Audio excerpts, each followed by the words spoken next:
El viejo sultán.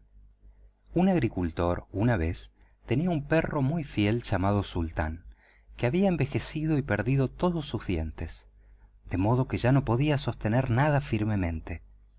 Un día, el agricultor estaba de pie con su esposa en la puerta de la casa y le dijo: «Mañana tengo la intención de pegar un tiro al viejo Sultán, ya que no sirve para nada». Su esposa, que sintió compasión para la bestia fiel, le contestó: «Él nos ha servido por tanto tiempo y sido tan fiel que bien podríamos conservarlo». «¿Eh? ¿Qué?», dijo el hombre. «No lo has analizado bien. Él no tiene ni un solo diente en su boca y ningún ladrón le tiene miedo, por lo que podemos deshacernos de él. Si él nos ha servido, ya ha tenido buena alimentación y buen trato por ello». El pobre perro, quien yacía estirado en el sol no muy lejos, había oído todo y sintió tristeza de que mañana debía ser su último día. Él tenía un buen amigo, el lobo, y salió sigilosamente a buscarlo por la tarde al bosque y se quejó ante él del destino que le esperaba. «Escúchame, amigo», dijo el lobo. «levanta tu ánimo, te ayudaré con tu problema. He pensado en algo. Mañana, al amanecer, tu patrón va con su esposa a recoger el heno, y ellos llevarán a su pequeño niño con ellos, ya que nadie queda en la casa. Ellos suelen durante el tiempo del trabajo poner al niño bajo el seto en la sombra, y tú te pones allí también, justo como si desearas cuidarlo. Entonces saldré de entre los arbustos y me llevaré al niño. Tú te precipitas rápidamente detrás de mí, como si estuvieras tratando de agarrarme. Yo dejaré caer al niño y tú lo recogerás y lo llevarás de nuevo a sus padres, que pensarán que lo has salvado y quedarán demasiado agradecidos para hacerte daño. Al contrario, te pondrán muy en alto y ellos nunca pensarán en maltratarte de nuevo». El plan complació al perro y fue realizado como se planeó. El padre gritó cuando vio al lobo correr por el campo con su niño, pero cuando el viejo sultán lo devolvió, entonces se llenó de alegría, lo acarició y le dijo: «No se le hará daño ni a un pelo tuyo. Comerás de mi pan libremente mientras vivas». Y a su esposa le dijo: «Vete a casa inmediatamente y hazle al viejo sultán una sopa de pan, que él no tenga que morder, y tráele la almohada de mi cama, que se la daré para que repose sobre ella». De aquí en adelante el viejo sultán estuvo de lo mejor que él podía desear estar. Poco después el lobo lo visitó y estuvo contento de que todo había tenido tan buen éxito. «Pero oye, amigo», dijo el lobo, «guíñame un ojo cuando haya una posibilidad de llevarme a una de las ovejas gordas de tu patrón». «No pienses así», le contestó el perro. «Yo permaneceré fiel a mi patrón, por lo que no puedo estar de acuerdo con eso». El lobo, que pensó que esto no podía ser dicho de veras, vino arrastrándose sigilosamente por la noche para llevarse a las ovejas, pero el agricultor, a quien el sultán fiel había dicho el plan del lobo, lo agarró y abatió su cuerpo fuertemente con el látigo. El lobo tuvo que huir, pero le lanzó un grito al perro: «Espera un poco, sinvergüenza, vas a pagar por esto». A la mañana siguiente el lobo envió a un jabalí para desafiar al perro a entrar en el bosque, de modo que ellos pudieran dilucidar el asunto. El viejo sultán no podía encontrar nadie que lo apoyara en este momento, excepto un gato con solo 3 patas, y cuando ellos salieron juntos, el pobre gato cojeaba a lo largo del camino y al mismo tiempo estiraba su cola en el aire con dolor. El lobo y el jabalí estaban ya sobre el terreno designado, pero cuando vieron a su adversario venir, pensaron que traía un sable con él, ya que confundieron la cola extendida del gato con eso, y cuando la pobre bestia saltaba en sus 3 piernas, ellos solo podrían pensar que recogía una piedra para lanzarla contra ellos. Entonces estaban ambos llenos de miedo, y el jabalí se arrastró bajo un tronco y el lobo saltó subiéndose a un árbol. El perro y el gato, cuando llegaron al sitio, se preguntaron por qué no había nadie a la vista. El jabalí, sin embargo, no había sido capaz de esconderse totalmente, y una de sus orejas todavía podía ser vista. Mientras el gato miraba con cuidado a su alrededor, el jabalí movió su oreja, y el gato, que pensó que era un ratón que se movía, brincó sobre ella y la mordió con fuerza. El jabalí hizo un ruido temeroso y se escapó gritando: «¡El culpable está arriba, en el árbol!». El perro y el gato buscaron y encontraron al lobo, quien estaba tan avergonzado de haberse mostrado tan tímido que pidió disculpas y al fin renovó su amistad con el perro. Fin del Viejo Sultán. El músico maravilloso, por los hermanos Grimm. Había una vez un maravilloso músico que andaba completamente solo por un bosque y pensaba en montones de cosas, y cuando ya no tuvo en qué más pensar, se dijo a sí mismo: el tiempo y la soledad comienzan a pasar pesadamente conmigo aquí en el bosque. Necesitaría hacerme de una buena compañía para mí.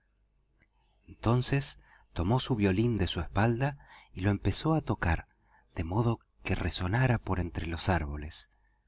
No pasó mucho rato antes de que un lobo viniera trotando por la espesura hacia él.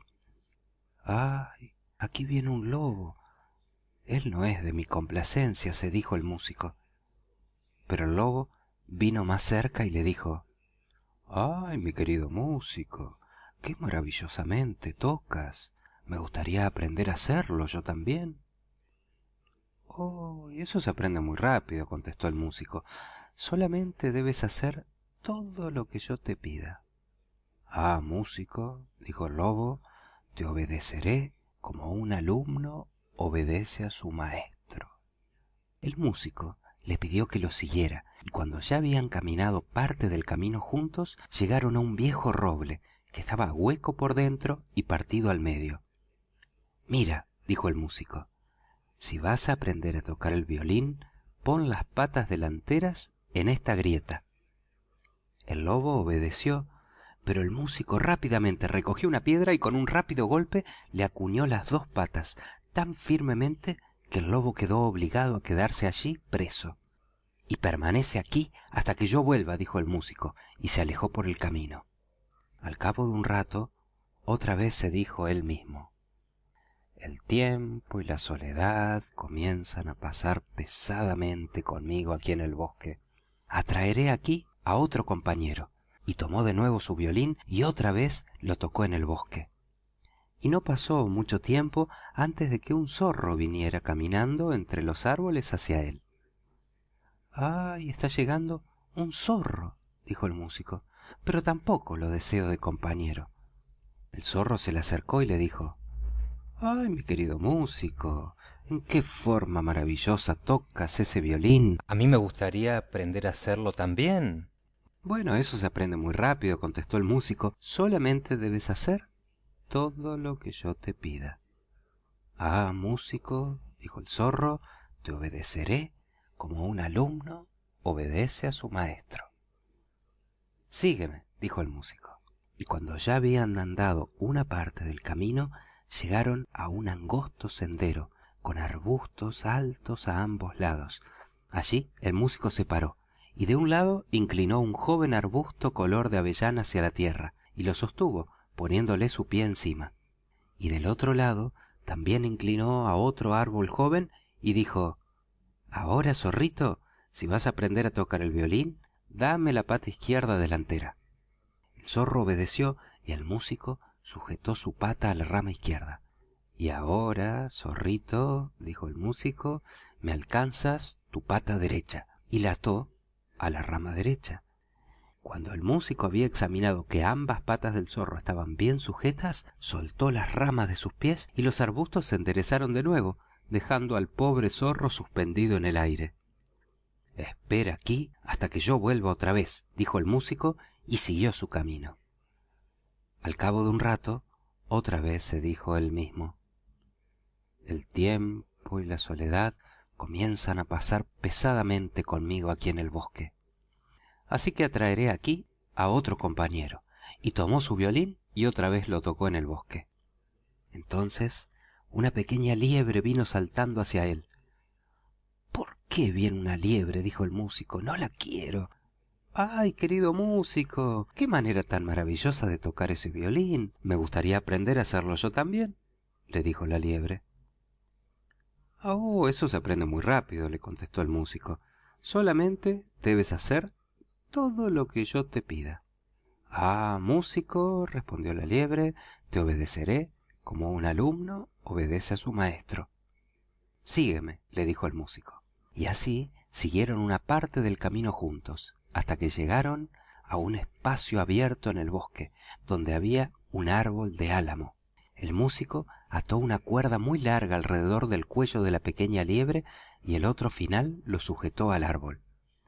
Ahora, rápidamente, liebrecita, gira 20 veces alrededor del árbol, le gritó el músico.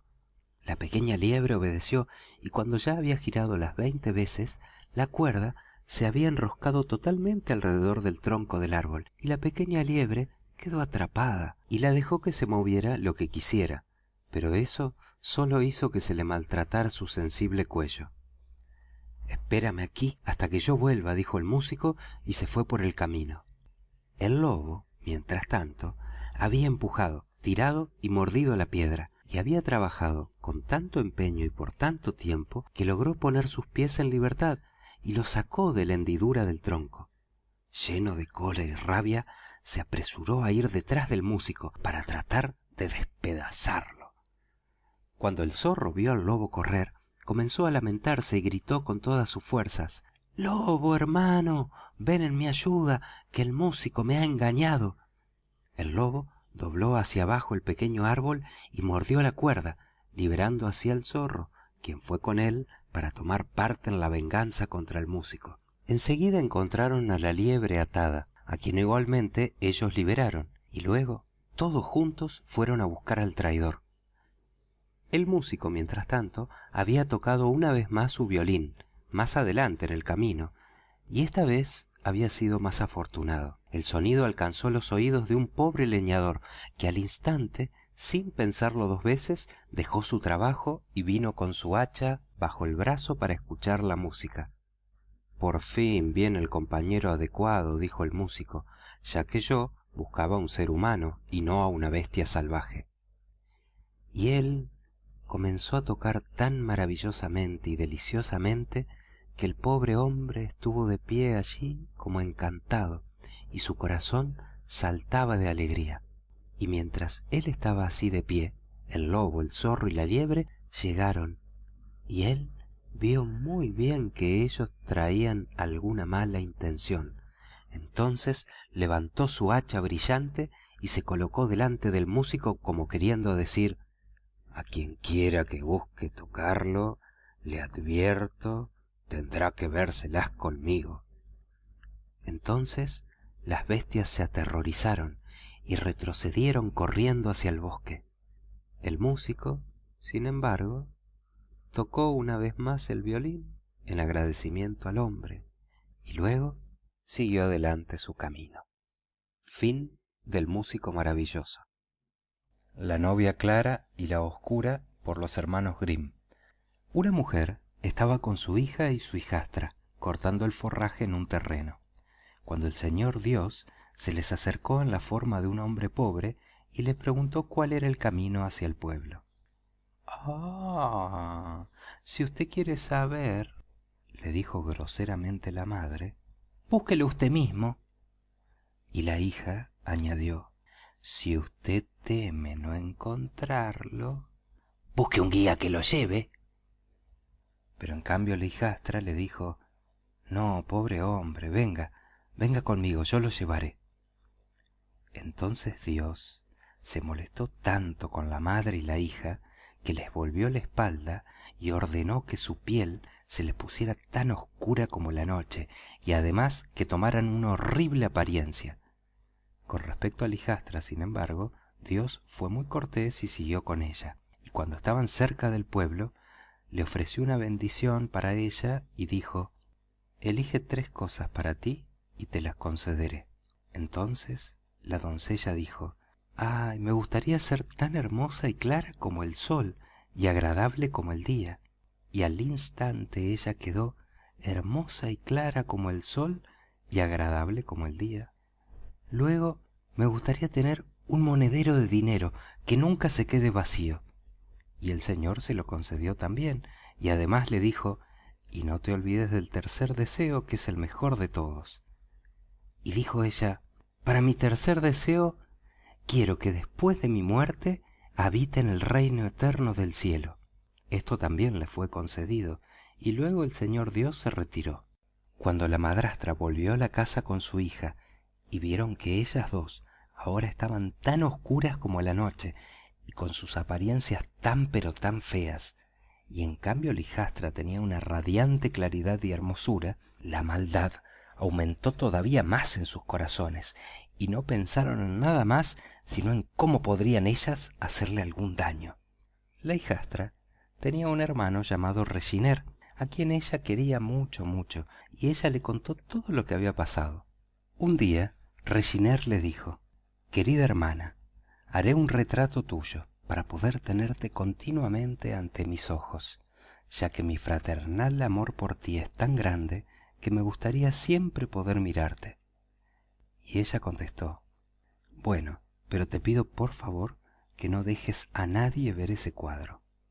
Entonces él pintó a su hermana y colgó el cuadro en su cuarto, que estaba en el palacio del rey, ya que él moraba en el palacio del rey porque era su cochero. Cada día Reginer se quedaba un rato de pie frente al cuadro y agradecía a Dios por la felicidad de tener una tan querida hermana. Aconteció que el rey, a quien él servía, acababa de perder a su esposa, que había sido tan hermosa que no podía encontrarse a nadie que pudiera compararse con ella, y por este motivo el rey estaba con una profunda pena. Los asistentes de la corte empezaron a comentar, por otro lado, que el cochero se paraba diariamente frente a un cuadro hermoso, y como eso los ponía muy celosos, le contaron al rey. Entonces el rey ordenó que le trajeran ese cuadro, y cuando él vio lo parecida que era a su finada esposa en todo sentido, salvo que era todavía más hermosa, el rey cayó mortalmente enamorado de ella, e hizo que el cochero fuera traído a su presencia, y le preguntó a quién representaba el retrato. El cochero finalmente dijo que era su hermana, y entonces el rey resolvió que iba a tomar por esposa a esa muchacha, y le dio al cochero un carro, caballos y unas ropas espléndidas de telas de oro, y lo envió adelante para que trajera a su novia a su presencia.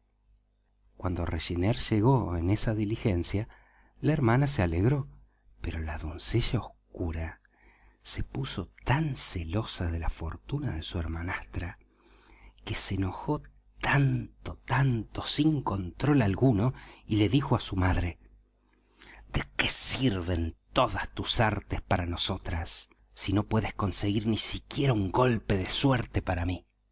Tranquila, le dijo la madre, pronto te voy a dar algo.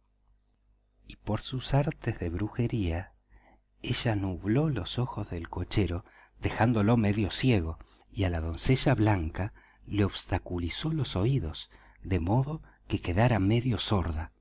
Entonces entraron en el carro, primero la novia blanca con su vestido de telas de oro, luego la madrastra con su hija, y Reginer sentado al frente, listo para conducir. Después de recorrer el camino durante algún tiempo, Reginer desde adelante dijo: cúbrete bien, mi querida hermana, que la lluvia no te moje, que el viento no te cargue de polvo, pues debes estar agraciada y hermosa cuando te presentes ante el rey. La novia, que había quedado medio sorda, no lo escuchó y preguntó: «¿Qué dice mi querido hermano?».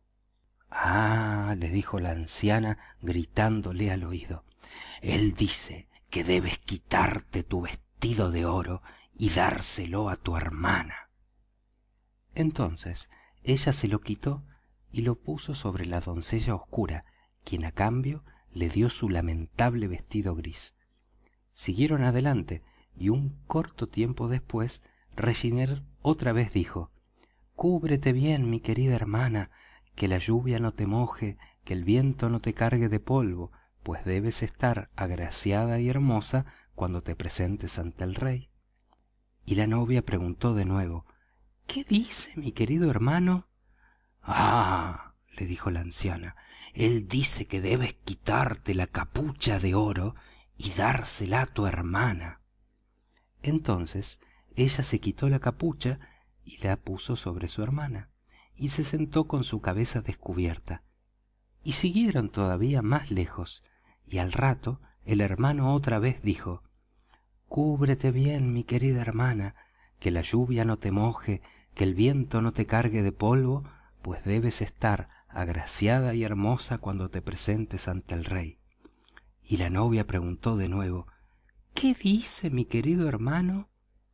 «Ah», le dijo la anciana, «él dice que debes de mirar hacia fuera del carro». Ellos, justo en ese momento, estaban sobre un puente que cruzaba aguas profundas, y cuando la novia se levantó de su asiento y se inclinó para mirar hacia afuera, madre e hija la empujaron, haciéndola caer en medio del agua. Al mismo momento en que la novia se hundía dentro de las aguas, un pato blanco como la nieve emergió de las brillantes aguas y nadó río abajo. El hermano no había podido observar nada de aquello, ya que estaba medio ciego, así que condujo el carro sin más hasta llegar a la corte. Entonces él llevó a la doncella oscura al rey, creyendo realmente que era su hermana, porque sus ojos estaban muy débiles y además lo deslumbraba el brillar del oro del traje. Cuando el rey vio la fealdad ilimitada de su supuesta novia, se enojó muchísimo y ordenó que el cochero fuera lanzado en un hoyo que estaba rodeado de víboras y nidos de serpientes. La vieja bruja, sin embargo, sabía tan bien cómo adular al rey y cómo engañarlo con sus oscuras artes, que él las dejó quedarse a ella y a su hija hasta que ésta le pareciera soportable, y luego se casó realmente con ella.